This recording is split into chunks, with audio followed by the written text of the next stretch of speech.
Well, hello enemies and book lovers. My name is Ash and welcome back to my channel. I've been saying that introduction for officially 3 years now.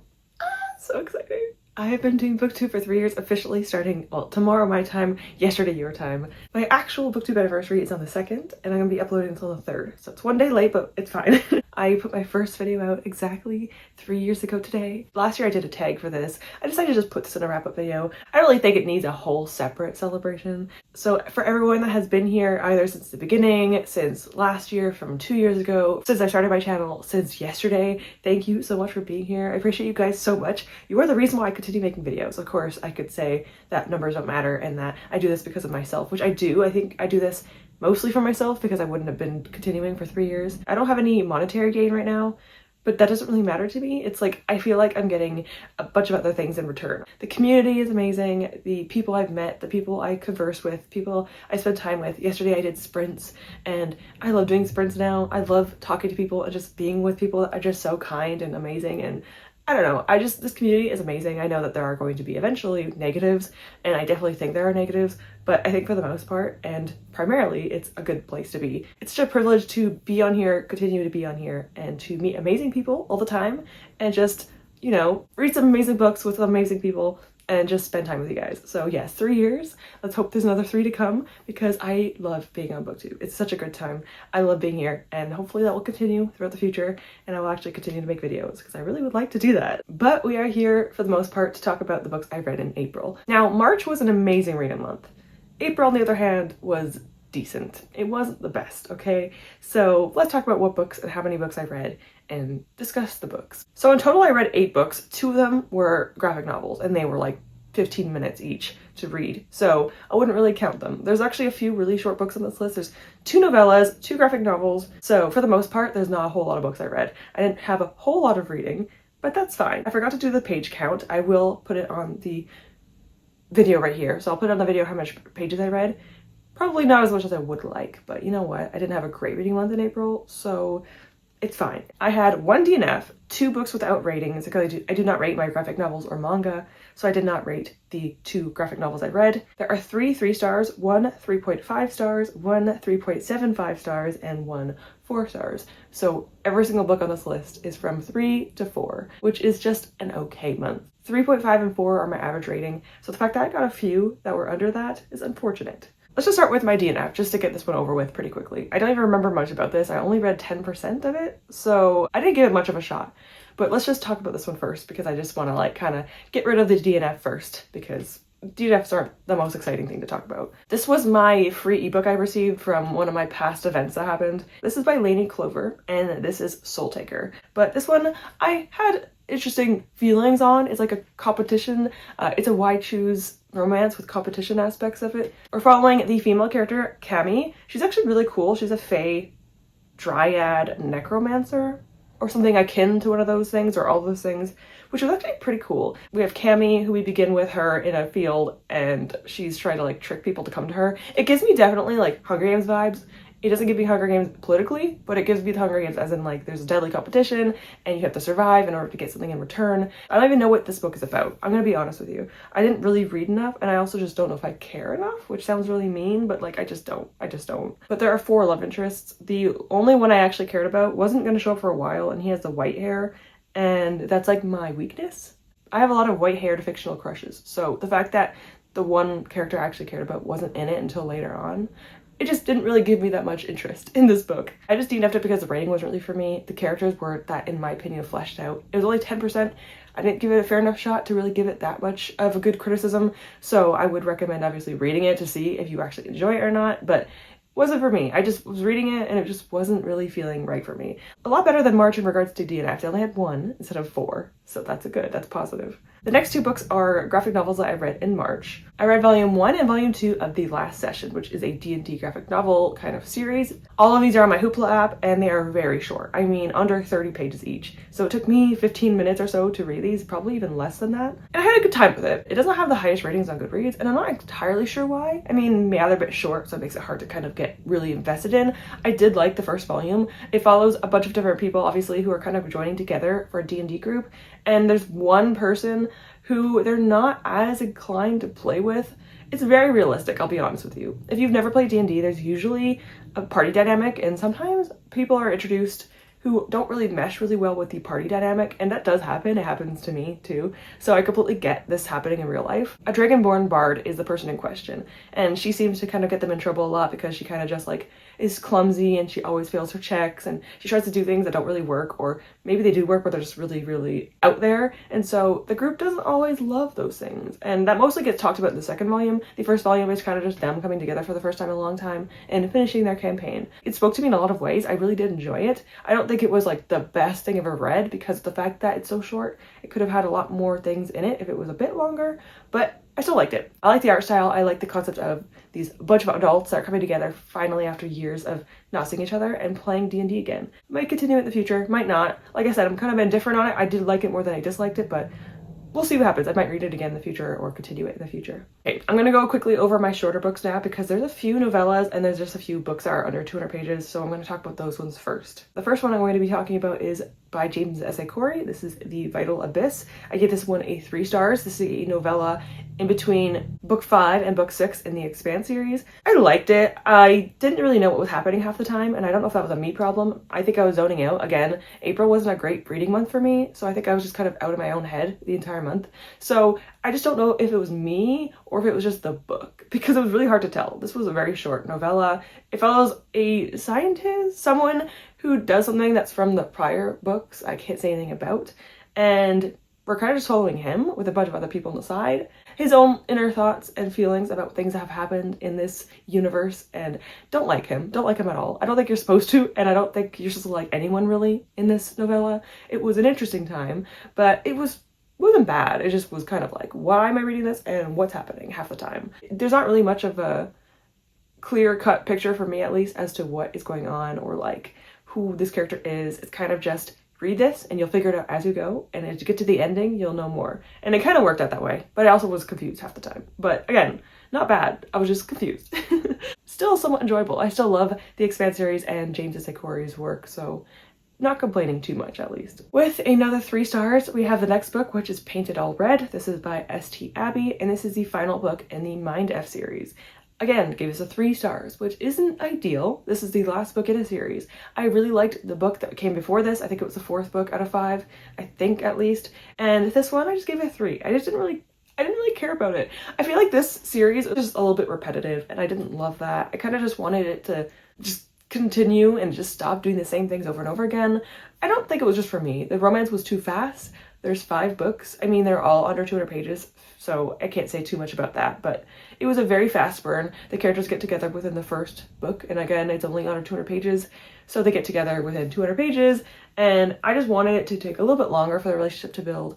I guess it makes sense considering the subject matter, but still, it's a little bit frustrating at times. This book we're following Elena, I think that's the main character's name, and when she was a child, she had horrible things done to her, and so as an adult, she is now offing every single man who has done that to her and taking revenge on them. And it's pretty graphic, pretty gory, because she doesn't just do it instantly, it's a slow process. And so we are following this, and there's also going to be other characters who are also just disgusting and horrible, and there's details about what they've done. So obviously, huge trigger warnings and content warnings for a bunch of different things. Characters are forced upon, there are children who are also involved in these concepts, so a lot of trigger warnings, so just be very wary of that. Again, I liked this, but I feel like I didn't really need to finish the series. I could have just read book 1 and thought that's enough and then stopped. I don't think I really needed to continue the series to finish it, but you know what? I finished the series, which feels great, so it's nice to finish a series finally. The next one on this list is the last novella for my TBR, or for my wrapped up books, I should say, and that is Pucking Ever After Volume 1 by Emily Rath. I gave this a 4 stars. I loved my time reading this. This is a short story collection following the characters from the first book. So cute! Oh my god! We have some new, different kind of dynamics with the group. Elmari, which is one of the men, is kind of discovering his own sexuality and stuff, and it's so sweet to listen to. I mean, there's a little bit too much smut for me. I kind of found it a bit annoying. Like, I really liked the wholesome scenes more. There were some chapters that were just them doing really cute things and just doing basic, you know, couples things, and then there was just scenes with just smut, and I do enjoy that, but at the same time I'd rather have the wholesome cute moments. I'm just gonna say, personally, I did like it. Really cute, really sweet. I love these guys so much. They are my favorite out of all the Jacksonville Ray couples. They are my favorite, hands down. Love them for so much. Oh my god. Jake, Caleb is my whole soul. Caleb's my favorite character. He is the only love interest. I have read probably hundreds of romance books. Caleb is the only character I've ever read that is like me, and so I just love him so much. He is not someone that really shows his emotion or his feelings really well, and he's not very touchy and handsy. Even though he loves someone, he's not very affectionate in that way, and I like love that because that's me. That's me. And like Caleb is so similar to me. I'm just not really someone that likes physical touch a lot, and I don't really show my emotion very well. But when he does, it just means so much, and like I love him so much. Like I love having characters like that because I don't see it very often. Usually those are seen as like red flags, right? But for me, it's not really a red flag. It's just I'm not comfortable with that kind of stuff. So reading a character like that, I feel like I'm seen for the first time in a long time. So yeah, love Caleb so much. Love these characters. Give it a 4 stars. Probably my favorite, if not one of my favorite books of the month, even though it was very small and short, but it was so cute. I loved it so much. And we only have 3 books left. These are the actual novels I read. Okay, let's start with the one I finished first for April. The first book I actually completed for the month of April was Still Beating. This is by Jennifer Hartman, and this is a dark romance. Now, this kind of dark romance I actually kind of like more than the traditional kind of nowadays kind of dark romance. I gave this a 3.75 out of 5 stars. I did like it. A few criticisms more in the later half of the book, but I did enjoy it. Like I said, this is the kind of dark romance I prefer. I do not like the more modern day take on dark romance where it's just the male love interest who is the dark one. This is one where it's the circumstances around them that's dark and the things that are kind of in their life that is affecting them. But them as a couple is a pretty healthy couple, or at least they're not the ones doing bad things to one another. And that is my favorite type of dark romance. That's the one thing I'll say good about the Mind F series is that the couple themselves aren't really the toxic thing, it's things around them. And that's what Still Beating does, and I really like that for a dark romance. We're following the female and male main character as they get kidnapped and they are forced into someone's really horrible person's basement, and they are forced to do really horrible things. Part 1 is just this entire scene of them. And I don't want to say this is my favorite part of the book because it sounds like I have something really wrong with me, but it's my favorite part of the book in regards to seeing these characters start to trust one another and gain this relationship with one another despite the fact that they are doing these things that they obviously don't want to do, and it's just a horrible circumstance. So part 1 was kind of the one that kind of gripped me the most. I want to see what was going to happen next. I was on the edge of my seat. I had to stop reading at times because it was so horrible, and I just wanted to like cry for these characters. And then we follow part 2 and part 3. We have more of them kind of going back to reality and seeing what happens. Like, how do they live their lives having experienced all these horrible things? I think that this wasn't perfect. I don't think that a lot of the topics in this book were well done perfectly. I've never experienced anything like this, so I have no idea if this was anything that was realistic to anyone that experienced these things. But I will say that the healing within these 2 characters was beautiful. The way that they kind of worked together, try to understand what they went through and how to deal with these things. And even though they went through the almost exact same thing, not quite, but the fact that these 2 characters went through a lot of trauma and how they dealt with it separately was really interesting to read. We have the female character who dealt with it in her own way and the male character who dealt with it in his own way. And I really enjoyed that aspect of seeing these characters healing and coming together and trying to go back to normalcy, even though it was almost impossible to do so, or at least it felt impossible to do so. I really recommend looking into trigger warnings if you plan on going into this book, if you have any triggers, and if not, just be careful and wary as to what you're going into. But I still liked it. It's 3.75 stars. Again, I liked the couple. I liked the relationship they had. The female character I was so like frustrated with, but I also understood why she was going through this and why she was acting the way she did. There's nothing wrong with a character kind of going through her own grievances and the things that have been done to her, but it's very difficult to read as someone that is not in her shoes. And I know how ignorant that is to me, but it was a little bit hard to read at times for many different reasons. I liked it. It's not my favorite book ever though, unfortunately. I think the later half of it kind of started to like make me not bored, but I just wanted something else to happen. It was more sad than anything. Like there was romance in this, but it's just a very sad, depressing book for like more than half of it, so just be careful going into it that it's not going to be like a fluffy romance. This is a dark romance, and it takes a while for them to actually kind of come together to an extent, and it has some really difficult scenes, so be wary going into it. Alright, the next book on my list is also a dark romance. That is Muse of Ruin. This is by Stephanie Hurst. I had to read this for the Magical Readathon, and I have interesting thoughts. This was a free book I got on my Kindle that was from a past thing, like stuff for Kindle Day, that kind of thing. I didn't hate it, but I have thoughts on it. So this is a Why Choose book following 1 female character, Callie, and 3 male characters. Bad things have happened to Callie, and so she does not like men that do these types of things, and so she takes her revenge on those types of people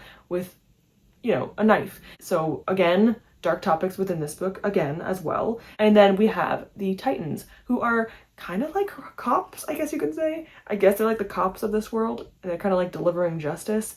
And the 3 male characters are the Titans of this book. There is, of course, some corruption within the Titans, and so Callie finds out or sees that one of these Titans are doing something horrible to a woman, and so she uses a knife against him, and the other Titans find out, and they kidnap her and bring her with them and question her. Why are you doing this? Who are you working with? They think it's like an inside job, when in reality, she's just doing this because they are horrible people, and she wants to get rid of these types of horrible men. It's a dark romance, and it's mostly what they do to her kind of thing. So I actually do think this is a dark romance. I mean, the guys do questionable things. We have Atlas, Persis, and Lelantos. So those are the 3 men's names. They're all based off of Greek names, and I liked Persis the most. There's a bit of CNC in this, or like dubious consent in this, so just be wary. I've said some reviews of people that did not like that scene. It's really funny. Well, not really funny, but kind of interesting to me, because that wasn't even the bad thing for me. Like, there was way worse in this book. There are a few complaints for this book, and I find it to be kind of funnily weird that people didn't complain about something else that really bothered me. So sure, this book is a dark romance. Sure, I've read worse. Personally, now at this point in my life, I've read worse, but there's one character who no one even really complained about. They complained about something else he did, but not like the actual bad thing he did. And I just need to talk about it really quickly. And I'm gonna have to be very vague because YouTube will not want me to talk about these types of things. And fair enough, I will not blame them for it. But let me talk about one character, and that's Atlas. He acts like he's the boss. Is he the boss? I don't really know. He is the one that has like the most dark kind of things that he wants to do with people or with women. He meets a female character. There's nothing between them yet. There's no romance between them yet. He's kind of just denying wanting her. But when he like sees her cry at one point because she's really, really upset that they've threatened something of her, he gets really into it. And I'm just like, oh my god, this guy needs like deep therapy, like really deep therapy. And then after that scene, he goes to kind of like a brothel and he does things with women.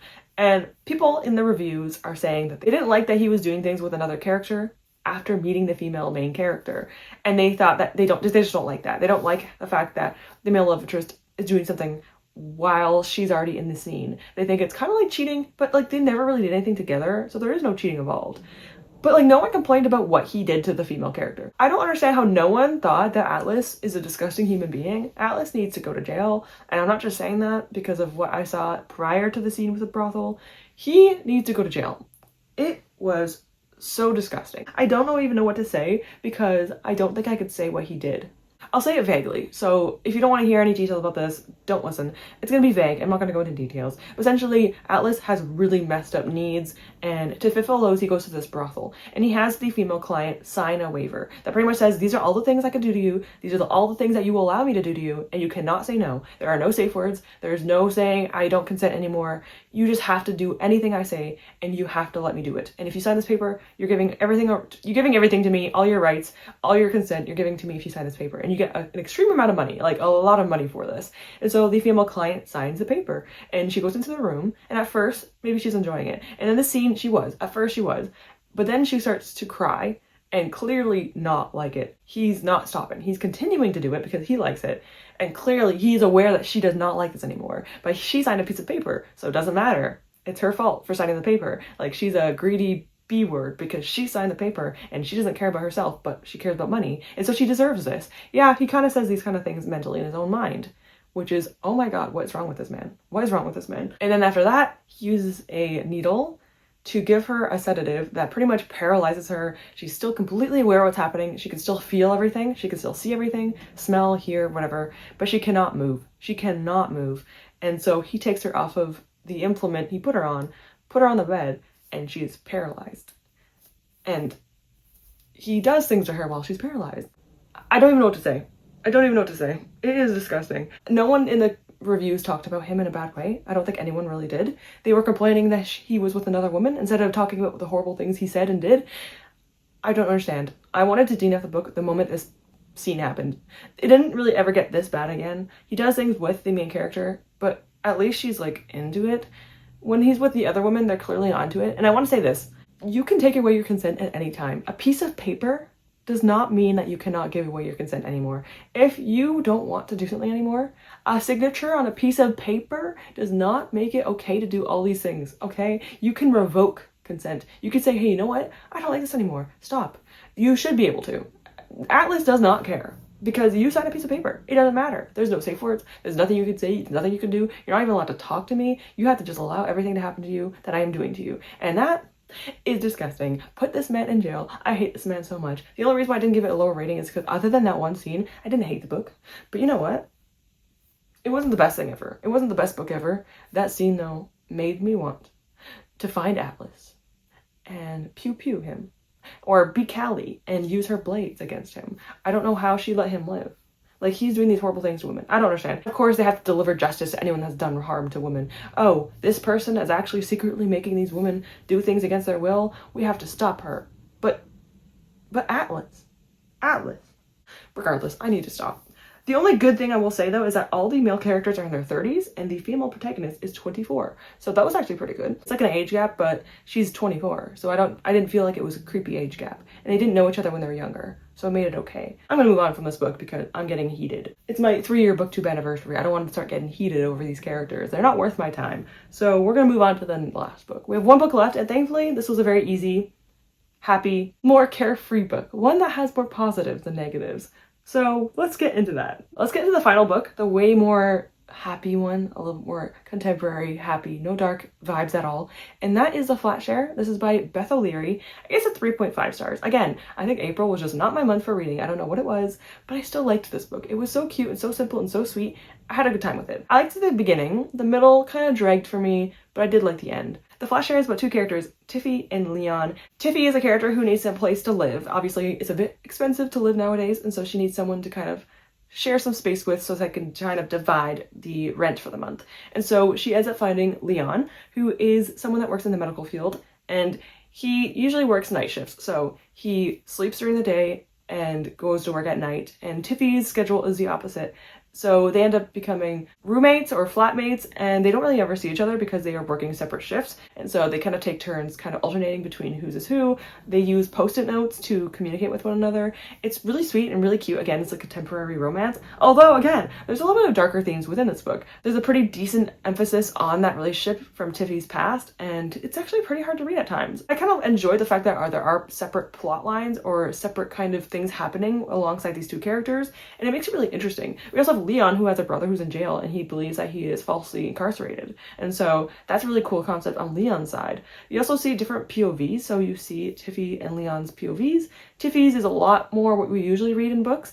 Leon's is actually very different. His prose and like the way that he speaks and the way that his chapters are written are so different from Tiffy's. It's a very different way of reading. I did not like it at first, I'll be honest with you, but as I went, I kind of started to like it. I think Leon was my favorite character in the book. I just really related to him in a lot of ways. My boyfriend's a nurse that works night shifts, and I am home during the day, and so it's a really similar concept. We don't use post-it notes or anything, but still. We also have a tall female character. Tiffy is 6 feet tall. It was really nice to see that because I don't really see that very often in books. Of course, Leon's taller than her. It would have been kind of nice to have a guy that was like similar height, even maybe a tiny bit shorter. I want to see books where the male love interest is like an inch shorter or like the same height or like barely much taller than her. I want to see that more often, but still we have a tall female main character, and with that I'm pretty happy. I'm pretty happy with that. And it also has closed door romance. There is no on-page steam or smut or spice, whatever you want to call it. And so if you're someone that wants to read romance a little bit less, you know, a little bit less raunchy, this is a perfect book for that because it doesn't have any of that kind of scenes. There are some moments hinting up to it, like there are still some language that is used to kind of hint toward them about to do it. It's kind of also nice to read a book without it because like I read so many books like that, I kind of needed a break. So it was kind of nice to just read a wholesome, sweet romance. Again, not my favorite, but I still think it was really cute, fun, sweet. So I enjoyed my time reading it. So with that, I think that is all for the books I read. I will put up all my stats up here, all the books I read, all the things I've done. Thank you so much for being here. Again, those are the books I read for the month of April. Hopefully May has a bit better books. I'm keeping my fingers crossed. I will have like almost an entire week where I just don't read. This is going to be the month I probably read the least amount. So who knows if I'll actually get to the book I want to get to for May. But for April, I did an okay job. I didn't love a lot of the books I read, but I still liked them, so that's something. I didn't hate any of them, so there it is. Well, I did DNF one, but still. And I did hate Atlas. So as always, thank you so much for watching. Thank you for being here on my 3-year anniversary on BookTube. I hope again that there are going to be some few more years to come at least, and just I appreciate you guys so much for being here, being a part of my community. I've reached my biggest milestone that I always wanted on my channel. It took me almost 3 years. It actually was a bit sooner than 3 years. It took me about 2.5 years, a little over 2.5 years to get to 1,000 subscribers. That's been like my only goal for this channel, literally. I always thought to myself, 1,000 subscribers would be really cool, and I hit it this year. So thank you so much for getting me to this point. I think right now I'm at 1,150 or 60 something subscribers. So thank you all for getting me again to this point. Thank you for motivating me to continue my videos. Thank you for being here, supporting me, and being amazing, pretty much. So as always, let's end the video off here. Thank you so much for watching. Have a great day. Have some amazing reads in May, and I hope to see you all soon. Goodbye, everyone.